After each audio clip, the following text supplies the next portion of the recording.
मुझे ऐसा लगता है कि सबकी लाइफ में एक हॉबी होती है, तो ये ज़रूरी नहीं कि मोटरसाइकिल सेव माई लाइफ। आपके लिए हो सकता है कथक, किसी के लिए हो सकता है पंछियों को खाना खिलाना या उनकी तस्वीरें लेना, कोई बोल सकता है स्केचिंग सेव माई लाइफ। तो आपकी कोई भी हॉबी है, आप मोटरसाइकिल्स को हटा के कुछ भी लिख सकते हैं। मेरे लिए मोटरसाइकिल्स का जो संबंध रहा है बचपन से, वो बहुत पहले से शुरू हो गया। मैं बहुत छोटी उम्र से बाइक चला रहा हूँ, और उसकी वजह से जो मेरी पर्सनालिटी में या जिन जगहों पे मैं गया, जिन लोगों से मैं मिला, जो मेरी पर्सनालिटी पे, मेरी लाइफ में, मेरे व्यक्तिगत में जो उसका इफ़ेक्ट रहा, उसकी वजह से ये मुझे लगा कि ये बहुत एप्ट लाइन है। बहुत साल पहले मैं किसी एक दुकान में था विदेश में, जहाँ एक कैप थी, उस कैप पे लिखा होता मोटरसाइकिल सेव माई लाइफ। तो मैं एक्चुअली चिल्लाया कूद के, मैंने कहा ये तो मेरी लाइफ है। तो वहाँ से ये नाम मिला, और 5-6-10 सालों से सोच रहे थे कि एडवेंचर जो मैं करता हूँ, जो बाइक चलाता हूँ, इतने अच्छे एक्सपीरियंस मिलते हैं। सो एक थॉट आ गया था कि कभी कुछ मौका मिलेगा। फिर गए, काफ़ी लोगों के पास गए, कायपोचे के बाद भी कुछ लोगों को समझाया, लोगों को समझ में नहीं आ रहा था, शायद मैं समझा नहीं पा रहा था कि मैं चाहता क्या हूँ। So then we took a call that अब हम खुद करेंगे। So I produce this on my own, and we are on a journey, we are on a track. कारण तो यही है कि मैं चाहता हूँ कि मेरा जो अनुभव है, एक्सपीरियंस है, जो मिलता है, जो इंस्पिरेशन मिलती है, अगर उसको देख के आपको खुशी मिलती है या स्माइल आती है, तो I think it's worth making this. I started riding from Mumbai, and we went till Ladakh. We were there about the whole trip. I think is about 40 days, of going to places, staying, coming back, and then we recorded and we've put this out as 3 episodes. We are back on the road, I think, in July. We have a 45-day riding exploration, and because this is not a movie, so nothing is planned. मेरी एक बीच में शायद picture release हो रही है, तो मुझे वापस आना होगा, बट जब आऊँगा तो फिल्म में बोल दूंगा कि भाई लोगों, मेरी एक पिक्चर आ रही है, प्रमोट करने जा रहा हूँ, वापस आ जाऊँगा। This is real, this is not and this is not a sponsored content कि कोई बता रहा है हमें कहाँ उठना है, क्या दिखाना है। So we just want this to be authentic, we want this to be real, and of course intimate, कि जो दर्शक हैं, जो लोग हैं, जो स्पेशली ट्रैवल और इस तरह की चीज़ें देखना अच्छा पसंद करते हैं, और उनको कोई एक रियल और बहुत ही ऑथेंटिक स्टोरी दिखा सके। स्टार्टिंग में कायपोचे के बाद मैं एक तो रेडी नहीं था, मुझे इतना अटेंशन मिला, प्यार मिला, काम मिला, कुछ चीज़ें अच्छी हुई, कुछ चीज़ें बुरी हुई, वो जीवन है। तो मैं थोड़ा कश्मकश में था, जो मन में होता था नहीं बोलता था। प्राइड भी बहुत है, अंदर एक लड़ाका भी हूँ कि मैं विक्टिम नहीं हूँ, मैं रोऊंगा नहीं, मैं नहीं बताऊंगा किसी को कुछ। तो वो पर्सनालिटी का एक पार्ट था। थोड़े बड़े हुए, अब मैं एक ऐसे स्टेज पे पहुंचा, मैं अपने आप से कंफर्टेबल होने लग गया। उसमें थोड़ा बहुत जो जिस तरह के मैंने रोल किए, उनको थोड़ा श्रेय जाता है, जिन लोगों को मैंने इनकाउंटर किया उनको श्रेय जाता है, एडवेंचर को, मोटरसाइकिलिंग को, घूमने घामने को, उसको भी बहुत बड़ा श्रेय जाता है। सो इस डॉक्यूमेंट्री से पहले आई थिंक मेरे अंदर वो कंफर्ट आ चुका था। एक वक्त था, मैं ज़रूर आपको ये शेयर करूँगा कि आपने इतना अद्भुत सवाल पूछा है, so it's important for me to be honest. There was a time में, क्योंकि उस एरा में आया मैं यहाँ पे, कि मैं खाना खाने के बाद जाके अपना पेट उठाता था और देखता था कि 6 पैक हो तो नहीं गया, जिसमें उस समय मेरी जो गर्लफ्रेंड थी उनको बहुत बुरा लगता है, तुम मेरा पागल हो गया, क्यों करते हो ये। सो आज मैं देखता हूँ उस वक्त तो मैं हंसता हूँ कि मैं क्या मतलब जिया ही नहीं, खाना नहीं खाता था, नहीं नमक नहीं खाना, ये नहीं खाना। ऐसा भी नहीं कि अब मैं मतलब 1-1 किलो जलेबी रबड़ी खा रहा हूँ, बट अगर संडे है और 2 जलेबी आ गई तो मैं खा लूँगा, लाइफ जीनी है। और बट एक डर था, काम को लेकर बड़ा डर था, और उस समय लोग ऐसे कमेंट भी बहुत करते थे, और आप जब शार्प होते हो, यू आर वेरी शार्प, आप पतले हो गए, आपकी बॉडी बहुत अच्छी लग रही है, यही सब बातें करते थे। एक वक्त आया, मुझे लगा कि मुझे इन चीज़ों से परे होना। इसलिए जब मैंने कबीर सावंत किया, मैंने कबीर सावंत को रियल कॉप बनाया। रियल कॉप चिजल्ड नहीं होते, वो एसी में रह के गोरे नहीं होते, वो 24 घंटे पोल्यूशन में रहते हैं और 1.5 इंच पोल्यूशन रहता है उनके फेस पे, क्योंकि वो सोते 4 बजे हैं, उठ 3 घंटे सोते हैं, वड़ा पाव और मतलब अच्छा खाना भी खाते होंगे, बट लाइफ बहुत टफ है। तो मैंने वहाँ से मुझे एक ताकत दी, मैंने कहा मैं इस कैरेक्टर को रियल बनाऊंगा। ये तगड़ा दिखेगा बट ये 6 पैक और पतला, मतलब वो ये मॉडल नहीं दिखेगा। वहाँ जो एक्सेप्टेंस मिली ऑडियंस की, मीडिया की, क्रिटिक्स की, हर सब की, दोस्तों की, क्या रियल था, वहाँ से मेरे में ताकत आई कि अब मेरे को रियल बनना है, रियल लाइफ में भी, और जो कैरेक्टर करूँगा उसको भी अपनी सच्चाई देनी है। अब वो सामने वाले के लिए कम हो या ज़्यादा हो, वो एक रिजल्ट है, वो मेरे हाथ में नहीं है। सो जब ये बाइक ट्रिप तक ऐसे टाइम पे पहुँचे कि अब रियल है, so there is a shot in the film जहाँ आपको लगेगा कि पेट वेट निकला हुआ है और मैं ऐसे ही खड़ा हुआ हूँ, तो मुझसे इन्होंने पूछा ये हटा दे। मैंने क्यों, मेरा ये सबसे फेवरेट शॉट है। मैं शूटिंग नहीं कर रहा हूँ इस समय, मैं अमित साधु जैसा हूँ, मैं खुश हूँ, और किसी को मोटा लगता हूँ नो प्रॉब्लम, किसी को अच्छा लगता हूँ नो प्रॉब्लम। आपने पिक्चर के टिकट नहीं लिए जहाँ मुझे बोलोगे कि यार ये एथलीट है, ये मोटा क्यों है, ये तो फौज में है तो ऐसा क्यों है, नहीं कर बोलोगे आप। तो मैं कंफर्टेबल हूँ। सो मेरे लिए बहुत अच्छा सवाल है, आई एम ग्लैड आपने मुझे पूछा। This is almost like a session with my self through the answer. But जिन लोगों ने देखा है, आपको सेलिब्रिटी नहीं दिखेगा। एक तो मेरा आपने जो भी देखा है छोटा सा करियर 10 साल का, मैं सेलिब्रिटी की तरह कभी बिहेव ही नहीं किया। मैं जाता हूँ अपनी पिक्चर करता हूँ, आपको लगता है मैं सेलिब्रिटी, आपकी प्रॉब्लम, आपको लगता है मैं नहीं हूँ, आपकी प्रॉब्लम है। मैं बहुत जल्दी रियलाइज़ कर लिया था कि अपना पीस माइंड रखना बहुत ज़रूरी है। मैं गुड्डू रंगीला एक पिक्चर कर रहा था, अरशद भाई ने मुझे उस समय कुछ चीज़ें बोली थी, और मैं उस समय सोच रहा था मैं तो अभी भी दूसरी पिक्चर कर रहा हूँ, ये इतना क्या मुझे बोल रहे, इतना क्यों डरा रहे, क्यों बोल रहे। वो उसका निष्कर्ष यही उस बातचीत का कि नेचुरल रहना, नॉर्मल रहना, एक्टिंग करते रहना, यहाँ के गणित में मत फंसना। एंड मैं उनको आज याद करता हूँ कुछ चीज़ों की वजह से, जिसका मुझे बहुत फ़ायदा हुआ, जो उन्होंने मुझे सीख दी थी, तो मैं उनको थैंक यू बोलता हूँ। सो अगेन मैं समझिए जी दूसरों के बारे में नहीं बोलूँगा, एक बहुत ही व्यक्तिगत पर्सनल स्टांस होता है। मैं मीडिया के बारे में भी बुरा नहीं बोल सकता, क्योंकि मीडिया ने मेरा बहुत सपोर्ट किया है, मुझे बहुत मान दिया है, और मैंने भी बहुत मान दिया है, मैंने भी बहुत तवज्जो दिया है, मैंने भी बहुत रिस्पेक्ट दी है। ताली एक हाथ से नहीं बजती। आप आज मेरे घर आई, मैं आपके पास अगर आऊँगा, मोहब्बत से आपको सलाम करूँगा, आपका नाम जानूँगा, आप कैसी हैं, जितनी अदब से, मोहब्बत से, इज़्ज़त से पेश आऊँगा, आप उतनी ही अदब और मोहब्बत से पेश आएंगे। इनफैक्ट हो सकता है आप 5 गुना ज़्यादा दे दें। सो ताली 2 हाथ से बजती है। सो मैं ये ज़रूर कहूँगा कि एक ज़रूर ऐसा वक्त है जहाँ इंडस्ट्री को, मीडिया को, सबको थोड़ा अपने व्यक्तिगत में ज़रूर झांकना चाहिए, और हम लोग को रियलाइज़ करना चाहिए पहली चीज़ कि हम सब बराबर हैं, हम सबको एक दूसरे की ज़रूरत है, और जो हम बनाते हैं हम एक दूसरे के बिना अधूरे हैं। हम सबको एक दूसरे की ज़रूरत है, हम सब एक फैमिली हैं, एक इंडस्ट्री है। ठीक है, थोड़ा तनाव, थोड़ा मनमुटाव चलता है, बट एज अ होल हमें इस चीज़ का अमल करना पड़ेगा, इसे समझना पड़ेगा कि हम सब एक हैं, हमें एक दूसरे के प्रति इज़्ज़त, मान और तवज्जो देना सीखना पड़ेगा। जहाँ तक आपने बात की पर्सनल लाइफ के बारे में, everyone has the right to choose where they want to tell their story. इससे किसी को आपत्ति नहीं होनी चाहिए। बट ऑफकोर्स मैं समझ सकता हूँ कि वो जो डुअलिटी है, उससे कई लोग होते हैं खुद ही अपनी तस्वीरें भेज देते होंगे या अपने बारे में बताते हैं, तो वो वो जो एक अड़चन है, वो जो एक मीडिया और एक्टरों के बीच में है, वो आई थिंक हमेशा रहेगा। मेरे साथ नहीं हुआ। मैं एक बार आ रहा था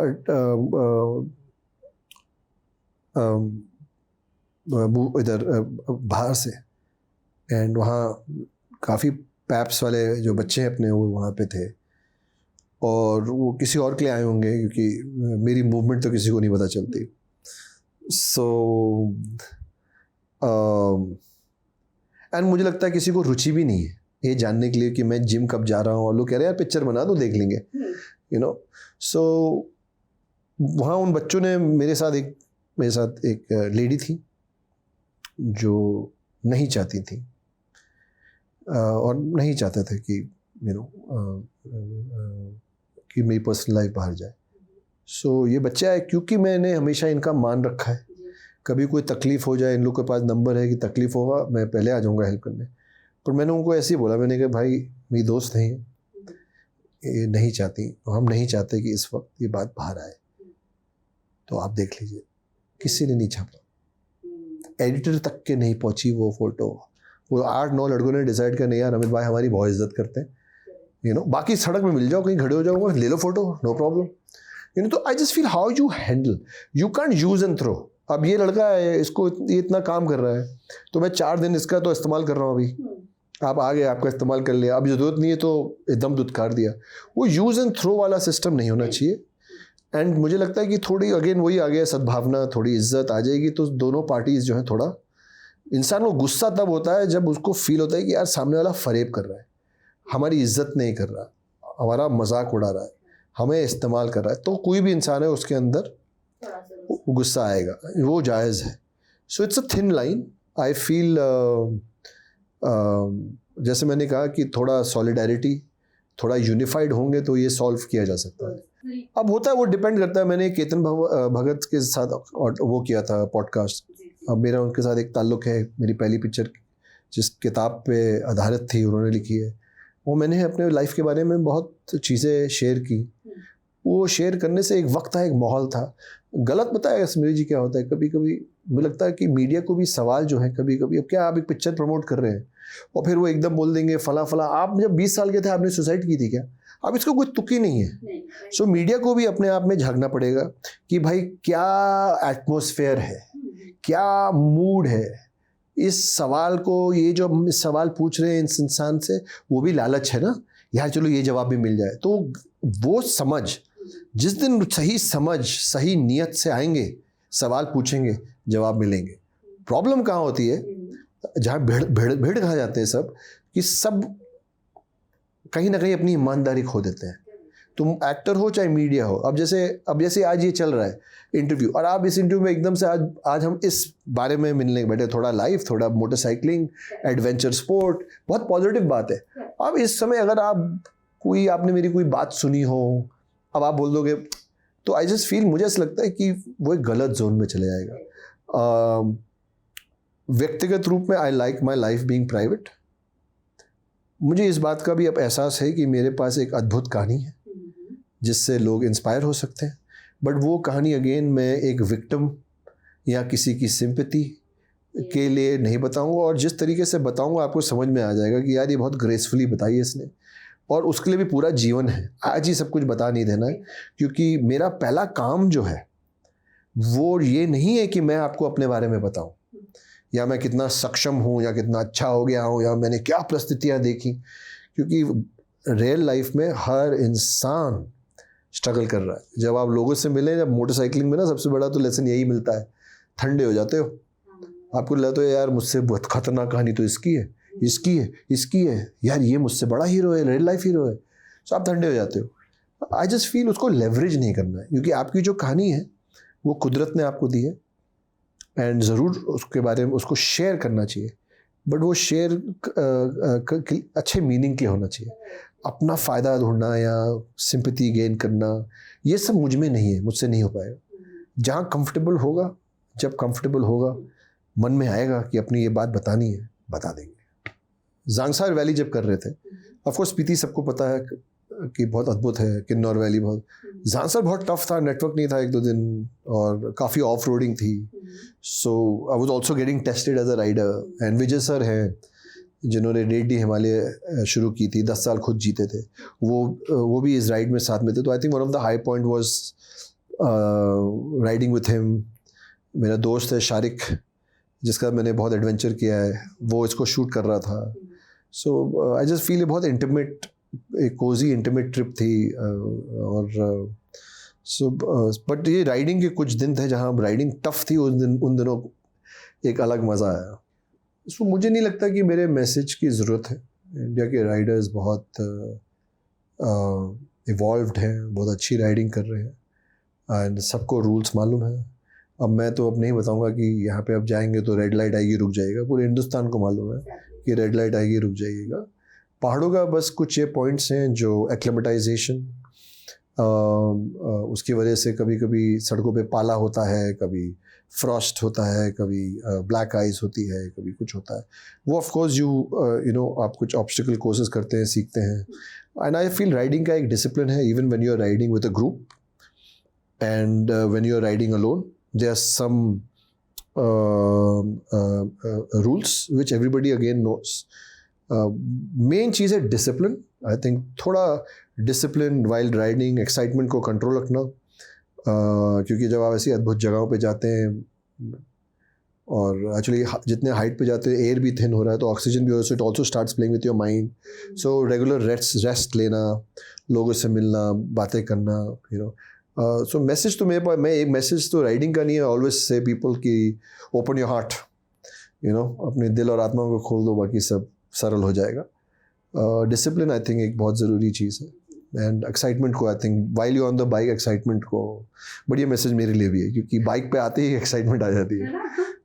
थोड़ा राइडिंग वाली एक्साइटमेंट होती है। हाँ, तो उसको कंट्रोल, एक्साइटमेंट तो नहीं हटानी चाहिए, नहीं तो क्योंकि एक्साइटमेंट के लिए करें, हाईवे दिखते तो ज़्यादा नहीं। हाँ, तो उसको थोड़ा फिर कंट्रोल रखना पड़ता है कि यू नो खुद की सेफ्टी और औरों की सेफ्टी को मद्देनजर रखते हुए। मेरी 2 फिल्म्स रेडी हैं Samira ji. One is called Pune highway and the second one is, this is the story of friendship. And जब मैं इसको शूटिंग कर रहा था तो मैं अपने डायरेक्टर और प्रोड्यूसर, अपनी कास्ट को बोलता था मुझे इसमें एक गायपोछे वाली फीलिंग आ रही है। सो एक बहुत अच्छी कहानी है ये, it is ready for release. And the second one is called मैं, which is about a encounter specialist. एक बहुत ही गुस्सेल और egoistic, angry yet very powerful encounter specialist. So वो भी रेडी है एंड आई थिंक अगले कुछ महीने में दोनों आ जाएंगी। देखिए, कोई कैरेक्टर पिक करना बहुत मुश्किल होता है, बिकॉज हर एक काम या हर एक कैरेक्टर को जो आप क्रिएट करते हैं एक बहुत ही पर्सनल, एक व्यक्तिगत एक्सपीरियंस होता है। It's a very very close intimate experience. अच्छी बात ये है कि काम मिलते जा रहा है और काम करते जा रहे हैं, इससे ज़्यादा तो क्या बोलूँ। मेरे लिए तो बेस्ट कैरेक्टर तो लोग चूज़ करेंगे, मेरे लिए तो is not happened yet. My best is yet to come. There is no dream role. The dream is just to give my best. Dream is to be authentic. The dream is to be genuinely genuine. ये सब चीज़ें बोलना बहुत आसान है। जब आप जीवन में चलते हैं लोगों के साथ, तो आपका हमारी हज़ार इमोशंस, उसके से लड़ते हुए इन सब चीज़ों पे काबू पाना, इन सब चीज़ों पे कंसिस्टेंसी पाना, एक खुद ब खुद एक बहुत बड़ी अचीवमेंट और लड़ाई है। मेरा सारा जो समझ है वो यहाँ है। अभी पिक्चर अच्छी मिलेगी, काम मिलेगा, करेंगे, you know. And but everything is through self. So मेरा ड्रीम यही है कि सेल्फ को और बेहतर करना है, क्योंकि लद्दाख के ऊपर चाइना है, उसके आगे जा नहीं सकते। इसलिए लद्दाख में रुकना पड़ा। और क्योंकि लद्दाख टॉप है इंडिया का, अब वहाँ से पूरा करते हुए पूरा इंडिया देखेंगे नीचे ऊपर से। लोग कन्याकुमारी से कश्मीर जाते हैं, सुना होगा ना आपने, मैं ऊपर से नीचे आऊँगा। सारे फैंस और व्यूअर्स को यही बोलूँगा, पहले तो बहुत बहुत सबका शुक्रगुजार हूँ। आप सबका शुक्रिया अदा करता हूँ कि इतने साल से आपने मेरे साथ रहे हैं, मुझे प्यार दिया है, आशीर्वाद दिया है और मुझे मौका दिया है कि मैं एक बेहतर इंसान बन सकूं, एक बेहतर एक्टर बन सकूं। इतना सब्र दिखाया है, उसके लिए मैं ज़िंदगी भर आप सबका बहुत आभारी रहूँगा। और इसी तरह खुद को प्यार करते रहें, दूसरों को प्यार करते रहें, कुदरत से जुड़े रहें और छोटों को प्यार दें, उनकी मदद करें, बड़ों की इज़्ज़त करें। ये मैं अपने आप को खुद बोलता हूँ, यही आपको बोल रहा हूँ। Thank you, lots of love.